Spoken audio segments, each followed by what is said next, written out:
একদিন এক দরিদ্র ব্যক্তি গৌতম বুদ্ধকে জিজ্ঞেস করলো, আমি এত দরিদ্র কেন? আর এই প্রশ্নের উত্তরে গৌতম বুদ্ধ কি বলেছিল জানতে চান? জবাবে গৌতম বুদ্ধ বললেন, কারণ তুমি দান করো না এবং করতেও জানো না। এই কথা শুনে দরিদ্র ব্যক্তিটি অবাক হয়ে জিজ্ঞেস করলেন, আমার তো দান করার মতো কিছুই নেই।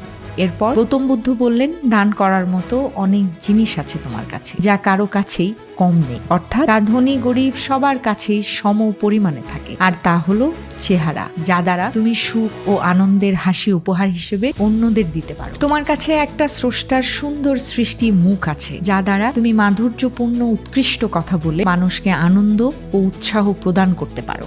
তোমার কাছে একটা সুন্দর হৃদয় আছে, যা তুমি আন্তরিকতা ও উদারতা দ্বারা অন্যদের জন্য উন্মুক্ত করে দিতে পারো। তোমার কাছে সুন্দর দুটি চোখ আছে, যা দ্বারা তুমি দয়া ও ভালোবাসার সাথে অন্যদের দেখতে পারো। তোমার কাছে সুন্দর সবল শক্ত একটি দেহ আছে, যা দ্বারা তুমি নিজের শ্রমের মাধ্যমে অন্যদের সাহায্য প্রদান করতে পারো। আর তাই তো আমি বলেছি, তুমি দরিদ্র নও। মূলত আমাদের হৃদয়ের দারিদ্রতাই প্রকৃত দারিদ্রতা।